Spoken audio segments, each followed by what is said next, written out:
So hello বন্ধুরা, আজকে আমরা চলে এসেছি বাবরি মসজিদে 11 তারিখে একটা কোরআন তেলাওয়াত করার কথা আছে। কোরআন তেলাওয়াত হবে 1000। আমরা এলাম বাবরি মসজিদে প্যান্ডেলের কাজটা কতটা এগিয়েছে সেটা দেখতে এলাম আমরা। তো ক্যামেরাম্যান একটু আসুন, প্যান্ডেলটা একটু ঘুরিয়ে দেখান দর্শকদেরকে। আর কারা কারা কোরআন তেলাওয়াতে 11 তারিখে কারা কারা আসছেন একটু কমেন্ট করে আমাকে জানাবেন। আর কোথা থেকে ভিডিওটা দেখছেন একটু অবশ্যই কমেন্টটা করে জানাবেন, কারণ কমেন্ট করলে জানতে পারবো আমি কোথা থেকে দেখছেন ভিডিওটা। তো বন্ধুদের দেখতে পাচ্ছেন এখানে প্রচুর পরিমাণের প্লাই নিয়ে আসা হয়েছে। প্রচুর প্রচুর প্রচুর পরিমাণের প্লাই এখানে আছে। আর কাজটা তো একটু ছোটোখাটো কাজ না, বড় একটা কাজ হবে, তার জন্য প্রচুর পরিমাণে প্লাই নিয়ে আসা হয়েছে। আর এখানে টেক্সচারটা দেখান একটু, প্রচুর বড় টেক্সচার করা হয়েছে এখানে প্যান্ডেলের।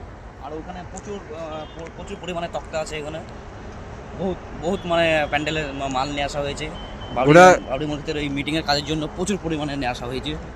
আর এখনও লেবাররা কাজ করছে, বহুত লেবার আছে এখানে, বহুত লেবার আছে এখানে, বহুত লেবারে কাজ করছে।